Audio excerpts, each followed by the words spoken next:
जरूरत से ज्यादा ही बोलता हूँ, एक ऐसा टैंजेंट फेंकता हूँ और इधर से उधर निकलता हूँ मैं। Alright dude, we are going to start again. So I've already recorded a video and bloody what a so we are going to discuss about three things.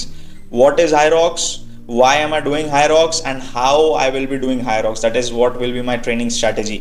अब number one, what is Hyrox? ठीक है, अब देखो simple सी बात है, Hyrox जो है वो एक हाइब्रिड रेस है। अब हाइब्रिड रेस बोले तो इसमें स्ट्रेंथ का और स्टैमिना का कॉम्बिनेशन है। ठीक है, मतलब बात करें अगर कंपोनेंट्स ऑफ फिटनेस की, अगर मैं ये बोलूं कि यार एक फिट इंसान क्या होता है, तो आप क्या बोलोगे, अरे इसके तो 6 पैक्स हैं, ये क्या दिखता है। वहीं पे एक मैराथन रनर आगे बोलता है यार मैं तो 42 किलोमीटर 100 किलोमीटर भाग लेता हूं, तो फिट तो ज्यादा मैं हुआ। फिर वहां पे एक पावर लिफ्टर आके बोलता है कि भाई मैं 250 किलो का डेडलिफ्ट मारता हूं, तो फिटनेस तो मेरी सबसे ज्यादा बेस्ट है।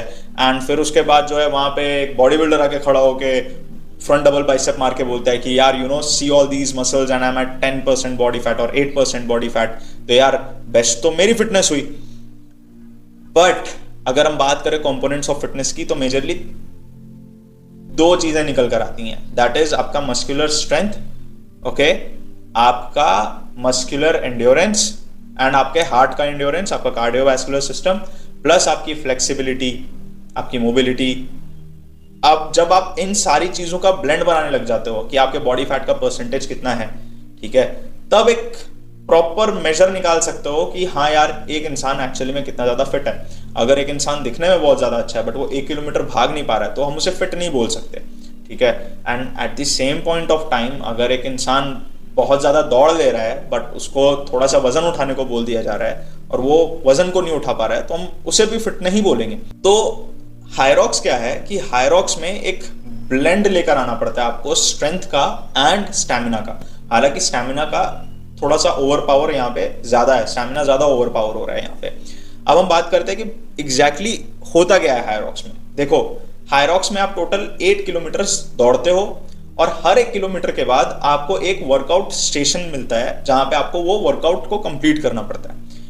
अब मैं आपको ये स्टेप बाय स्टेप एक्सप्लेन करता हूं। सबसे पहले आप 1 किलोमीटर दौड़ते हो एंड आप करते हो स्की अर्क 1 किलोमीटर के लिए। 1 किलोमीटर के लिए आप स्की अर्क करते हो। उसके बाद फिर से आप 1 किलोमीटर दौड़ते हो एंड फिर आप करते हो स्लेड पुश 150 किलो के साथ 50 मीटर के लिए। फिर आप 1 किलोमीटर दौड़ कर आते हो। फिर आप करते हो स्लेड पुल 103 किलो के साथ 50 मीटर के लिए। फिर आप 1 किलोमीटर दौड़ कर आते हो और आप करते हो बर्पी ब्रॉड जंप्स 80 मीटर के लिए। उसके बाद फिर आप 1 किलोमीटर दौड़ कर आते हो और आप करते हो रोइंग 1 किलोमीटर के लिए। उसके बाद फिर से आप 1 किलोमीटर दौड़ कर आते हो और आप करते हो फार्मर्स कैरी, दोनों हाथ में 24 किलो लेते हो और 200 मीटर के लिए वॉक करते हो। फिर आप 1 किलोमीटर दौड़ कर आते हो और आप करते हो sand bag lunges with 20 kgs on your shoulders 100 meter के लिए। फिर आप 1 किलोमीटर दौड़ कर आते हो और आप करते हो लास्ट में wall balls 100 reps with 6 kilos का बॉल के साथ। एंड उसके बाद 1 किलोमीटर नहीं दौड़ते हो, आप फिर सीधा फिनिश लाइन पे जाते हो। So this is Hyrox, okay. अब बात करते हैं व्हाई हायरॉक्स। मैं हायरॉक्स क्यों कर रहा हूं? देखिए, ये जो टॉपिक है ये मेरे दिल के बहुत ज्यादा करीब है। जब मैंने अपनी फिटनेस जर्नी शुरू की थी, जब 16 साल का मन सबसे पहली बार जिम में कदम रखा था और उसकी मुलाकात हुई थी ओबेड एंड्रूज से। Obed Andrews, shout out to you my sir, my first coach. So जब वो गया था तो वो अपने आप को बेटर बनाना चाहता था, ठीक है, वो अपने ऊपर काम करना चाहता था। बट हुआ ऐसा कि यार अपने ऊपर काम करते करते उसे फिटनेस से प्यार हो गया। फिटनेस से प्यार हुआ मतलब उसे थ्योरी से प्यार होने लग गया। वो जवाब के सवाल निकालने के लिए 18 साल की उम्र में दिल्ली चला गया और अपनी सबसे पहली सर्टिफिकेशन कर ली, अमेरिकन काउंसिल ऑन एक्सरसाइज वाली। उसके बाद आके उसने अपना कॉलेज किया ऑनलाइन एंड साथ में ही जॉब करना शुरू कर दिया। जॉब करते करते ही started training clients and trust me, and fucking trust me, I am 26 year old नाउ। वो 19 साल का Aman who was working on the gym floor and he was taking 12 sessions in a day, 12 घंटे खड़ा होके he used to shout on people, he used to train people, he used to instruct people. That was fucking crazy, alright? Overall, अब मुझे आके ऐसा लग रहा है कि ये मैं कहाँ आ गया। एक चीज जो मैंने अपने लिए शुरू की थी, मैं उसमें इतना घुसते चला गया और लोगों को इतना प्रोवाइड करते हुए चला गया कि कहीं ना कहीं मैं अब अपने आप को बहुत ज्यादा कंफर्टेबल पाने लग गया हूं अपने फिटनेस के साथ। अब मुझे अगर मैं सिर्फ दिन में 2 बार खाना खा लूँ, उसमें थोड़ा सा प्रोटीन डाल के और थोड़ा सा लिफ्ट कर लूँ, थोड़े डिसेंट वजन उठा लूँ, so I feel that's fine, which after some point of time I felt that this is very wrong. यार ये चीज तो मैंने अपने लिए शुरू की थी, और काम करते करते करते करते अब मैं खुद का ही ध्यान नहीं रख रहा हूं। This is not good. I felt very directionless. मेरे को डायरेक्शन नहीं दिख रहा था कि यार करना क्या है, क्यों मील्स लूं, क्यों 4 बार खाऊं मैं यार, क्यों 4 बार खाऊं, क्यों 5 बार खाऊं, क्यों मार मार के ऐसे फूल जाऊं, जब मेरे को बॉडी बिल्डिंग कंपटीशन खेलनी ही नहीं है, जब मेरे को स्टेरॉइड्स डालने ही नहीं है अपने बॉडी में, तो मैं क्यों ये काम करूं। एंड फिर लगभग 3 महीने पहले, 4 महीने पहले मैंने ये हायरॉक्स देखा। I guess in the month of April Mumbai में ये हुआ था।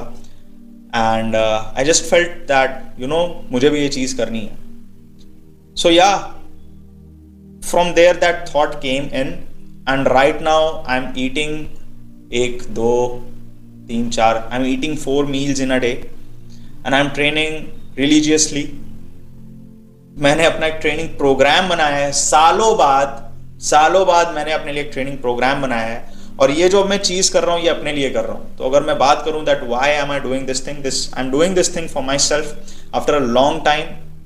वो अमन जो डायरेक्शन लेस हो चुका था, जिसे ट्रेनिंग करने का एक टाइम पे बिल्कुल भी मन नहीं कर रहा था, कभी मन किया दौड़ने निकल गए, कभी मन किया जिम कर लिया, कभी मन किया कुछ भी कर लिया, कभी मन किया तो स्क्वॉश खेल लिया, स्क्वॉश नहीं क्या नाम था उसका, पिकल बॉल खेल लिया। मेरा मन उठ चुका था, सच बता रहा हूं तो। So this Hyrox thing is giving me a purpose to have my 4 meals in a day, to have my training in place every day, to sleep for 7 hours. ये मुझे एक पर्पस दे रहा है। एंड लास्ट में हम बात करते हैं how will I prepare for Hyrox. Now running की अगर बात की जाए तो उसमें 50% जो रेस है वो रनिंग ही है, तो आपका रनिंग सही होना चाहिए। रनिंग की बात की जाए तो यार मैं 2024 के अप्रैल से जो है मैंने आउटडोर रनिंग करना शुरू किया था, जिसमें बीच में मेरे मेनिस्कस टेयर होने वाला था। I was suffering a lot of pain in my meniscus, and that was because of bad shoes, और वो बेकार शूज मेरे को 10,000 रुपए के पड़े।